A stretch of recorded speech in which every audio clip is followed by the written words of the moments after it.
there is a silent restlessness that cuts through your life like a persistent shadow, something you feel but cannot fully name. It's the sensation of always fighting against an invisible current, that each step forward requires tremendous effort, as if you were swimming against a tide that never stops pushing you back. Perhaps you've noticed this in the small things of daily life: the tension in your shoulders when you try to solve a problem, the shortened breath when you strive to be productive, the exhaustion that comes not from work itself, but from the constant resistance you offer to the natural flow of life. There is something deeply disturbing about the way we have learned to live, something that Alan Watts called the great contradiction of modern existence. Observe for a moment, with the honesty of someone tired of pretending everything is fine, the desperate effort of your hands trying to hold the sand that escapes through your fingers. The more you squeeze, the more it goes away. The more you force, the more life seems to escape your control. It's like trying to hold water in closed hands. The very attempt to control destroys what you most desire to possess. What if I told you that you are drowning in your own attempt to swim? That every effort to control your life is exactly what prevents it from flowing naturally to where it wants to go. This is not just a poetic observation about human nature. It's a fundamental truth that can completely transform the way you relate to existence. It's the discovery that you have been your own obstacle, your own antagonist in a story where you thought you were only the victim of circumstances. Alan Watts spent his life exploring this invisible contradiction, this human tendency to interfere precisely in the processes that work best when left alone. He called this Wu Wei, the art of acting without interfering, of doing without forcing, of living without violating the natural flow of life. It's not passivity, as our Western mind immediately assumes. It's something much more subtle and powerful. It's the difference between being a rigid branch that breaks in the storm and being the bamboo that dances with the wind and remains intact. Today, we will descend into the abyss of this truth that our modern culture has buried under layers and layers of productive anxiety, manufactured urgency, the belief that more effort always means better results. We will explore why you feel so tired, even when you shouldn't be, why your achievements seem empty even when they are exactly what you thought you wanted, and why there is a part of you that whispers that there must be an easier way to live, a way that doesn't require you to be your own enemy at every moment. Imagine for an instant a labyrinth where every attempt to find the exit creates new corridors, where every step you take in the direction you believe is correct only multiplies the complexity of the way back. This is exactly what happens when we transform effort into obsession, when we confuse intensity with effectiveness, when we believe that the solution to not achieving something is simply trying harder. This is the first and most insidious error of the modern mentality, the belief that more pressure, more tension, more control will eventually bend reality to our will. Have you ever noticed how your nervous system interprets excessive effort as danger? There is a vibrational frequency and tension that whispers to the universe a message you are not aware of sending. I don't trust the process.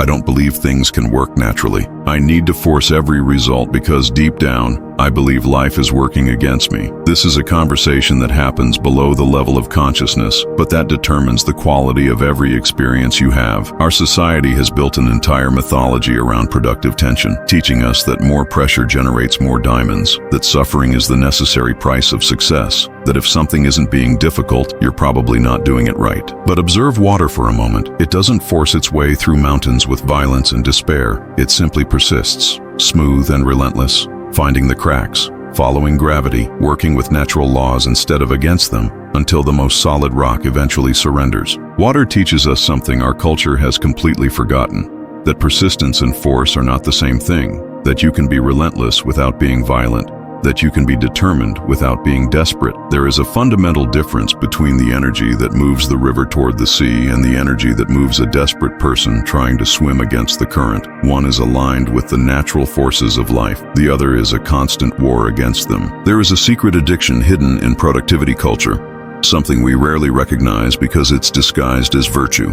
Each completed task releases a small dose of dopamine, creating a cycle where you confuse movement with progress, occupation with purpose, frantic activity with meaningful life. You become addicted to the feeling of doing things, even when these things don't take you anywhere, even when they drain your vital energy without adding anything of value to your experience of being alive. This addiction is particularly insidious because our society doesn't just tolerate it, it celebrates it. You are rewarded for being busy, praised for being overloaded, considered successful when you are clearly exhausted. It's as if we have collectively agreed that a good life is a difficult life, that happiness is suspicious, and that any moment of peace or ease must be immediately filled with more activity, more goals, more reasons to worry. The difference between focused intention and desperate obsession can be subtle, but its consequences are enormous. Focused intention is like a Zen archer. There is clarity in the objective, precision in movement, but also a quality of relaxation, a confidence that the bow knows how to launch the arrow, and the arrow knows how to find the target.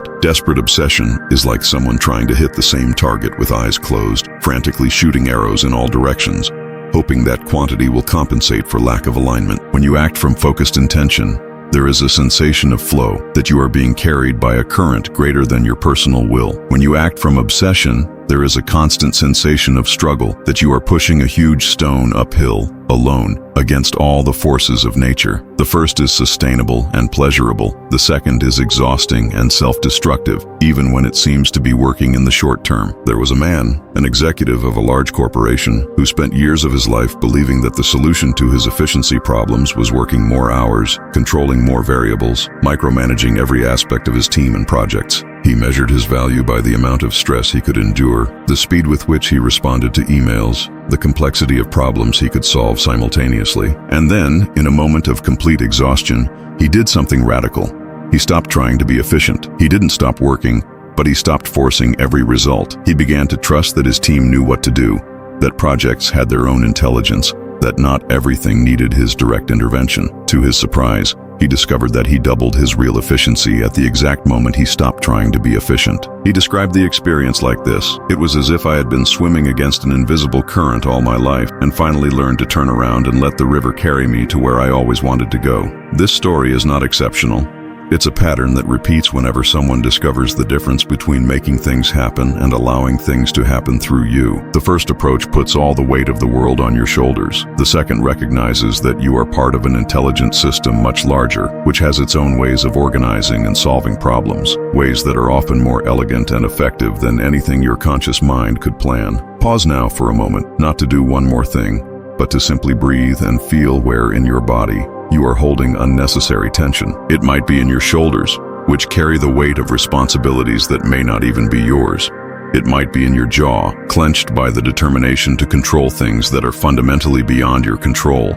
It might be in your stomach, contracted by anxiety about a future that exists only in your imagination. These are the areas where you are forcing life instead of dancing with it, where you are applying unnecessary pressure because you learned to confuse tension with attention, effort with care. Each point of tension in your body is a place where you are saying no to reality, where you are offering resistance to what already is, where you are spending energy trying to be different from what is naturally emerging through your experience. Wu Wei is not a technique you learn. It's a recognition of something that is already happening, that has always been happening. You don't need to learn to make your heart beat or your lungs breathe or your hair grow. These processes happen through you with an intelligence that surpasses anything your conscious mind could coordinate. Wu Wei is the extension of this same trust to other areas of life, the trust that there is an intelligence operating through you that knows how to solve problems, how to create solutions, how to navigate the complexity of existence. It's not passivity because it requires active presence, refined attention to what wants to emerge through each situation. It's like being a good dancer. You need to be completely present, completely responsive, but also completely willing to let the music guide you instead of trying to impose your own movements on the rhythm that already exists. Alan Watts often used the image of water to illustrate Wu Wei, but there is a nuance in this metaphor that can be lost if we're not careful. Water is not passive. It's one of the most powerful and persistent forces in nature. It sculpts canyons, moves mountains, sustains all life on the planet, but it does all this working with natural laws, not against them. It doesn't try to flow uphill or remain still when gravity pulls it down. It finds the path of least resistance, but this doesn't mean it chooses the easiest path. It means it chooses the path most aligned with the greater forces that are operating. This is the fundamental difference our culture has lost. The difference between working with life's forces and working against them. When you work with them, even difficult tasks have a quality of flow, a sensation that you are being supported by something greater than your individual will. When you work against them, Even simple tasks become exhausting because you are constantly pushing against the natural current of things. Our ancestors knew something about rhythm that we have completely lost in the era of constant urgency. They knew there is a time to sow and a time to reap, a time to act and a time to simply be, a time to expand and a time to contract. They lived in tune with natural cycles that our modern society considers inconvenient or obsolete, as if we could transcend our biological nature through willpower and technology. But the body still remembers these rhythms, even when the mind ignores them. It still needs periods of activity and rest, tension and relaxation, engagement and withdrawal. When you force constant productivity, when you treat your nervous system like a machine that should function at the same pace indefinitely, you create an internal dissonance that manifests as anxiety, insomnia, depression, or simply as a persistent sensation that something is wrong, even when apparently everything is fine. The prefrontal cortex, the part of the brain responsible for planning and executive control, is a wonderful tool, but like any tool, it can be misused. When you use it excessively, when you try to plan and control every aspect of your experience, it becomes hyperactive and begins to interfere with the natural processes of creativity, intuition, and bodily intelligence that function better when not micromanaged by the conscious mind. When you stop pushing life and start dancing with it, something extraordinary happens in your brain. The prefrontal cortex relaxes its obsessive vigilance and allows other forms of intelligence, the intelligence of the body, heart, nervous system, intuition, to participate in the decision-making process. It's like going from a dictatorial government to an internal democracy, where different aspects of your wisdom can contribute to the choices you make. Alan Watts showed us that the sensation of fighting against life arises from a fundamental illusion, the belief that you are separate from the process of existence, that you are an independent agent trying to manipulate an external and often hostile world to meet your needs and desires. But this separation is a mental construction,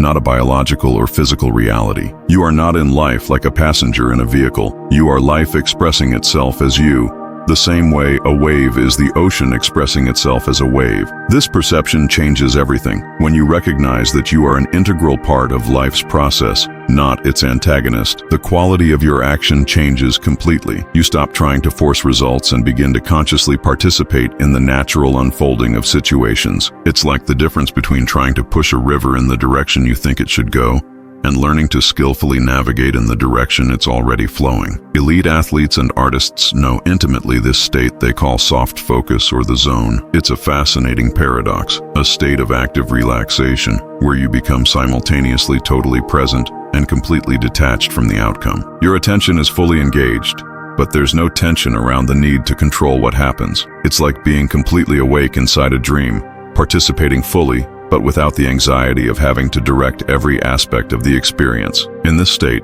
performance doesn't come from effort, but from the elimination of everything that interferes with the natural expression of your ability. It's like removing obstacles from a river instead of trying to push more water through it. The river already has all the necessary force. It just needs a clear path. Similarly, you already have all the creativity, intelligence, and capacity needed. You just need to stop interfering with their natural expression. A river never tries to reach the sea, but always arrives.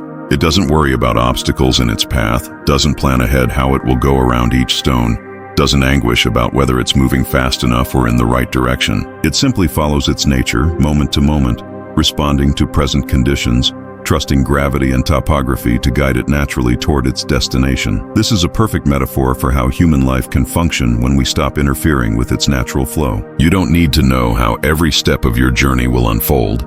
You just need to trust that, following your authentic nature, responding honestly to present conditions, you will naturally move toward what is most aligned with who you really are. But here we arrive at one of the most challenging aspects of this understanding. Our culture has created a sophisticated belief structure that makes it almost impossible to trust this natural process. We have been conditioned to believe that if we're not constantly vigilant, planning, controlling, and forcing results, our life will fall apart, we'll miss opportunities, we'll be overtaken by more determined and hardworking people. There is a subtle violence we practice against ourselves every day, a violence that is so normalized in our culture that we rarely recognize it as such. It's the violence of excessive control, relentless self-demand, refusal to accept our natural rhythms, insistence that we must be different from what we are to be worthy of love, success, or happiness. This violence is disguised as virtue in our society. We are taught that productive anxiety is a sign of responsibility, that constant stress is evidence of commitment, that sacrificing our well-being for work is admirable. But observe nature for a moment. Have you ever seen a tree anxious about its growth, a flower striving to be more beautiful, a bird worrying if it's flying correctly? Nature shows us a completely different way of being effective in the world. Every living organism expresses its unique nature without apology,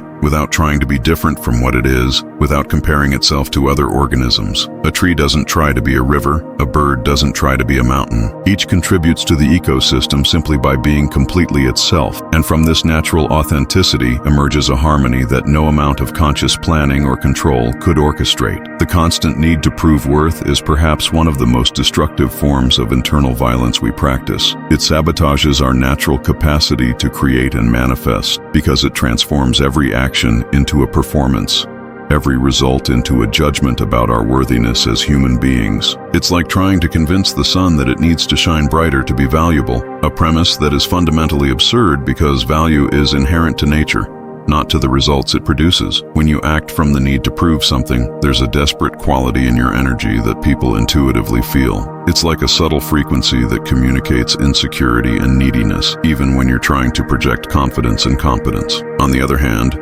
when you act from your authentic nature without the need to prove anything, there's a magnetic quality in your presence that naturally attracts the right people and opportunities. The emotional cost of always living against time is something we rarely calculate consciously, but that accumulates over the years like compound interest of stress. When you're constantly chasing deadlines, trying to accelerate processes that have their own natural rhythms, pushing results that aren't yet ripe, something in your vibrational frequency fundamentally changes. You begin to emanate scarcity instead of abundance, urgency instead of presence, fear instead of confidence. This frequency shift affects not only how you feel, but how the world responds to you. Opportunities begin to seem rarer, relationships become more difficult, simple problems complicate unnecessarily. It's as if, by accelerating your life beyond its natural rhythm, you go out of tune with the greater rhythm that coordinates the synchronicities and connections that make life fluid and pleasurable. The difference between wise discipline and self-violence can be subtle on the surface,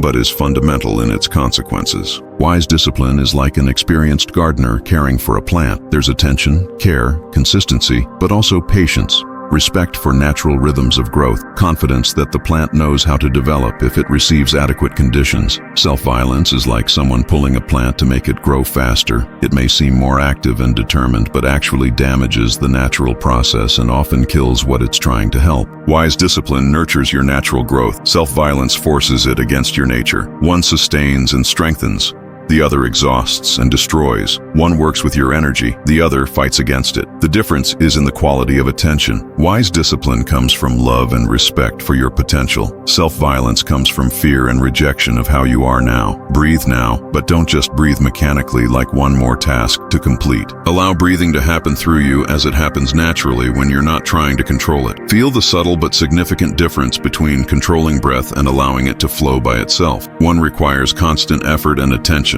The other happens with an intelligence that is prior to thought, wiser than any instruction your mind could give. This simple experience with breathing is a gateway to understanding Wu Wei in all areas of life. Just as you don't need to learn to breathe, you just need to not interfere with natural breathing. You don't need to learn to live. You just need to stop interfering with the natural life that is trying to express itself through you. There exists a divine timing that operates on a much larger scale than our neurotic impatience can perceive. It's the same timing that makes flowers bloom at the exact moment, tides change at the right time, birds migrate when conditions are aligned. This timing is not based on human calendars or artificial deadlines. It's based on the natural maturation of complex conditions that our conscious mind cannot track or control. Here is the paradox that completely challenges our conditioned logic. The most important things in life arrive exactly when we stop desperately pursuing them. Meaningful relationships appear when we stop hunting love and start expressing love. Professional opportunities arise when we stop chasing success and start focusing on contribution. Creativity flows when we stop forcing ideas and create space for them to emerge naturally. It's like butterflies that land only on relaxed shoulders, or like cats that approach only when you stop trying to call them. There's an energetic quality in non-neediness, in non-urgency, that is magnetic in a way that desperation never can be. When you're desperate for something, you emanate a frequency of lack that repels exactly what you most desire. When you're relaxed in your intention, confident that what is yours will come at the right time. You become a natural magnet for synchronicities and opportunities. But there's a fine line between procrastination disguised as flow and true synchronization with the right moment, and this distinction is crucial to not use this understanding as an excuse for inaction. Procrastination comes from fear of failure, fear of success, fear of being seen, fear of being judged. It has a quality of contraction, of escape, of avoiding responsibility. True synchronization comes from presence, refined attention to what wants to emerge, sensitivity to conditions that are maturing, confidence that inspired action is more powerful than forced action. It has a quality of expansion, conscious engagement, responsibility assumed with joy instead of obligation. The difference lies in the quality of presence, not necessarily in external action or inaction. You can be physically inactive but completely present and available to act when the right moment comes, or you can be physically very active but internally absent, fleeing from the intimacy of the present moment through compulsive activity. Alan Watts taught us something revolutionary about the nature of time that can completely transform how you experience your life. Living in the future kills your capacity to act in the present. When your attention is constantly projected on future results, you lose contact with the subtle information that is available only now. Information about what wants to emerge, about which actions are aligned with the present moment, about what direction to take based on what you can actually perceive instead of what you can only imagine. The present is the only moment where true action is possible, where you have access to your real creative power, where you can respond intelligently to conditions that actually exist instead of reacting to conditions you imagine might exist. But our culture has trained us to live in constant anticipation of the future, always preparing for some hypothetical eventuality, always sacrificing the quality of the present in the name of some future security or success that may never come. When your parasympathetic nervous system is active, in a state of conscious relaxation, you become a natural magnet for synchronicities. It's as if the universe can finally conspire in your favor, because you're no longer fighting against the natural currents that connect all things. You're available to perceive subtle signs, emerging opportunities, unexpected connections that are always present but can only be perceived by a mind that isn't obsessed with its own plans. This state of conscious relaxation is not passivity. It's a much more refined and powerful form of activity than tension-based effort. It's like the difference between a radar that is constantly transmitting signals and interfering with its own ability to receive information, and a radar that knows when to transmit and when to simply listen, picking up signals that would otherwise be lost. There was a woman who spent years of her life hunting her purpose like a hungry predator, reading self-help books, taking courses, consulting coaches, experimenting with different careers and hobbies, always searching for some external revelation that would tell her who she should be and what she should do with her life. The more she searched, the more confused she became. The more attempts she made, the more lost she felt. Then, in a moment of complete exhaustion with all the searching, she stopped. She didn't stop living, but she stopped hunting purpose as if it were something separate from her that she needed to find and capture. She began simply to be authentically herself in each moment, to follow her natural curiosity, to do things that genuinely gave her pleasure without the pressure to transform everything into a career or identity.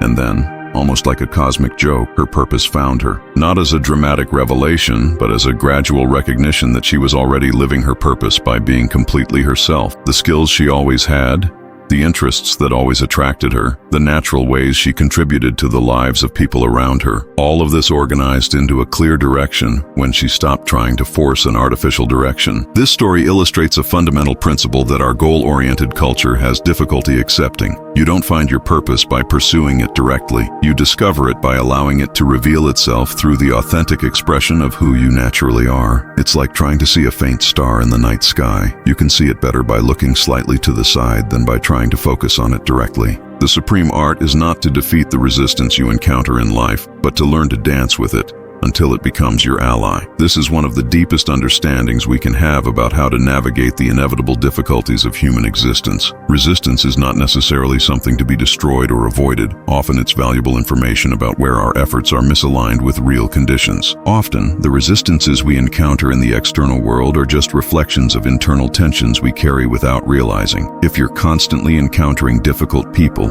complicated situations, unexpected obstacles, it might be useful to ask, what internal tension is manifesting as this external difficulty? Not in a self-blaming way, but in a curious and investigative way. When you change the internal frequency, when you resolve the tension, Release the need to control. Relax into trust that you can respond creatively to any situation. It's surprising how the external world often responds with corresponding changes. It's not magic, it's simply the recognition that your perception of reality and your response to it are intimately connected to your quality of internal presence. In emotional Aikido, you learn to use the energy of problems to propel solutions. The same way a martial artist uses the opponent's force to create fluid movement instead of resisting force with force. It's like using the storm's force to move the sailboat instead of trying to sail against it or hide until it passes. Each problem carries within it the energy necessary for its own resolution, but only if you know how to position yourself in relation to it. When you encounter resistance, whether from people, circumstances, or even parts of yourself, instead of pushing harder against it, you can ask, how can I move with this energy in a way that takes us both where we want to go? This approach requires a fundamental shift in mentality, from seeing problems as enemies to be defeated, to seeing them as dance partners with whom you need to learn to move harmoniously. It doesn't mean submitting or giving up your objectives, but finding more elegant and effective ways to achieve them by working with the forces present instead of against them. Can you feel when you're swimming against the current of your own life? It's an unmistakable sensation, though not always conscious in the moment it's happening. It's as if every small progress required Herculean effort, as if you were pushing a huge stone uphill while gravity constantly works against you. There's a quality of constant struggle, friction, that you're working much harder than you should to get much smaller results than you expected. On the other hand, when you're aligned with the natural flow of your life, even difficult tasks have a different quality. There is effort, yes, but it's sustainable, even pleasurable effort. It's like rowing with the current. You still need to row, but the water is helping instead of resisting. You feel you're being supported by greater forces, that you're contributing to something that wants to happen naturally. The difference between these two states is not necessarily in external circumstances, but in your relationship with them. The same situation can be experienced as desperate struggle or energizing challenge, depending on whether you're trying to force a specific result or being present and responsive to what's really happening. There are two types of giving up that are fundamentally different in their quality and consequences, though they may seem similar on the surface. The giving up that is born from fear is a contraction, a retreat from life, an escape from responsibility and possibility. It comes from a sense of defeat, that you're not capable, that the situation is impossible, that it's better not to try than risk failing. The giving up that is born from wisdom is completely different. It's an expansion, a recognition that there are greater intelligences operating, a surrender to the greater flow of life that knows more about timing and direction than your individual mind can calculate. It comes from a sense of confidence that you can respond creatively to any situation, that there are better ways to achieve what really matters. One is escape, the other is intelligent surrender. One diminishes your possibilities, the other multiplies them. One closes doors, the other allows unexpected doors to open. The difference lies in the presence or absence of self-love, confidence, and connection to something greater than your personal agenda. Become the neutral observer of your own impulses, and you will discover a completely new way to navigate life. When the familiar urgency to force something arises, to push a result, to control a situation, pause for a moment, not to paralyze or procrastinate, but to create a space of clarity where you can distinguish between authentic inspiration and disguised desperation. Ask yourself, does this action I want to take come from a place of openness and trust, or contraction and fear? Am I being guided by a clear perception of what's really happening, or am I reacting to a story I created in my mind about what should be happening? This quality of self-observation is not self-judgment. It's simply a way of gathering information about the energetic quality of your motivations. Inspired action has a quality of ease, even when it involves significant challenges. There's a sensation that you're being carried by something greater, that you're contributing to a process that wants to happen naturally. Desperate action has a quality of struggle, that you're pushing against the natural resistance of things, trying to force something that isn't ready to happen or isn't aligned with real conditions. The difference is not necessarily in the external action. It could be exactly the same action, but in the quality of consciousness with which you execute it. One strengthens and energizes, the other drains and exhausts. One connects you with unexpected resources, the other quickly consumes your available energy. One attracts cooperation and synchronicities, the other creates more resistance and complications. Alan Watts left us a simple but revolutionary invitation that can completely transform your experience of being alive. You are not a problem to be solved, but a dance to be lived. This phrase contains a paradigm shift that goes straight to the heart of how our culture has taught us to relate to ourselves and to life. From childhood, we learn to see ourselves as unfinished projects, as problems that need to be fixed, as potentials that need to be realized through constant effort and discipline. This perspective creates a fundamentally violent relationship with our own existence, where we are never enough as we are, where there's always something that needs to be improved, fixed, developed. But what if you are already complete? What if your life is not a problem to be solved,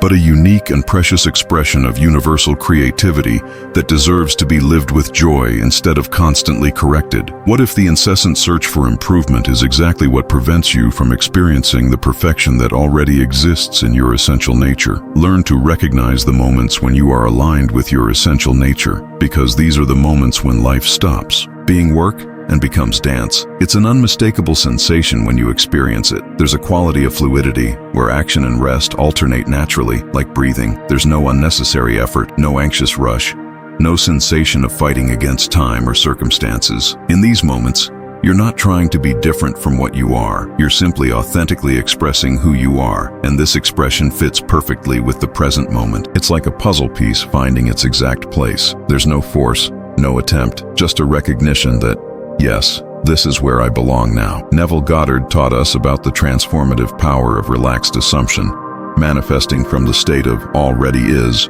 instead of the desperate state of need it to be. This is a subtle but revolutionary distinction in how we relate to our desires and objectives. When you act from need it to be, there's a frequency of lack, incompleteness, that something is missing in your life that you need to get to be happy. When you act from already is, there's a frequency of abundance, completeness, gratitude for what is already present. You act not from desperate necessity, but from creative joy, like an artist who paints not because he needs money, but because art wants to express itself through him. This frequency shift transforms not only how you feel, but how the world responds to your efforts. Relaxed assumption is not forced positive thinking or denial of present reality. It's a deep recognition that you already have access to all the internal qualities: peace, love, creativity, wisdom, courage that you thought you needed to acquire through external achievements. When you live from this internal completeness, your actions in the world become expressions of abundance instead of attempts to fill a void. The final invitation is not for you to become perfect, because perfection implies a static state, a final arrival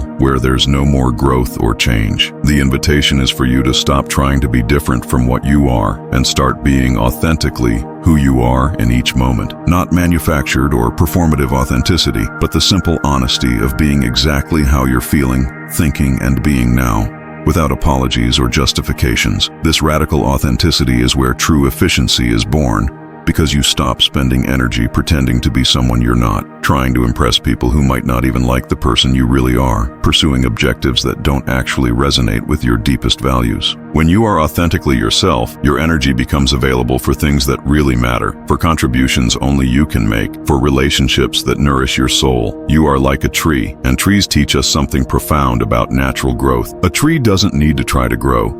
It grows naturally when there's no interference in its natural process. It doesn't compare itself to other trees, doesn't worry if it's growing fast enough, doesn't try to force its leaves to be greener or its branches to be more symmetrical. It simply absorbs nutrients when they're available, extends its roots toward water, turns its leaves to the sun, rests during winter, blooms in spring. Each season has its function. Each process has its timing. Each part contributes to the whole without drama or unnecessary effort. What would be possible if you trusted your own growth process in the same way? If you stopped constantly interfering in your natural development with judgments, comparisons, artificial pressures, and unrealistic timelines. If you simply absorbed the nutrients life offers, turned toward what energizes you, respected your own cycles of activity and rest, it wouldn't be passivity, just as a tree's growth is not passive. It would be a much more intelligent and sustainable form of activity, aligned with the natural forces that sustain all life, instead of constantly fighting against them for not understanding how they work. I leave you with this final contemplation, not as one more thing to think about, but as an invitation to direct experience. In what area of your life are you being your own obstacle without realizing it? Where are you pushing when you could be flowing?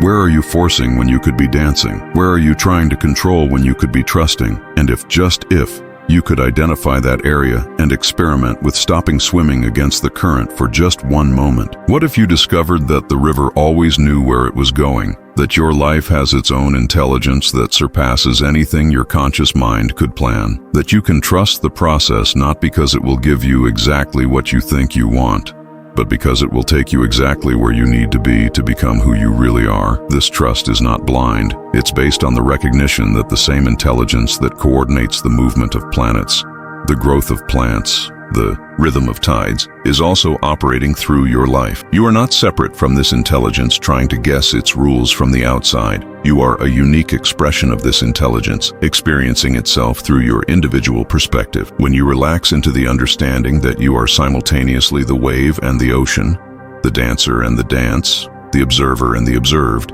something fundamental changes in your relationship with life. You stop trying to manipulate it from the outside and begin to consciously participate in it from within. And in this participation, in this intelligent surrender to what you really are, you discover that you always had access to what you were looking for, the peace of not having to prove anything, the joy of being exactly who you are, the freedom of trusting that your life is unfolding exactly as it should. The silence that follows these words is not empty. It is full of possibilities. It is the space where wu-wei becomes not just a concept, but a way of living. It is where you stop getting out of your own way and discover that there was never any way to get out of, only an infinite dance of becoming more and more yourself.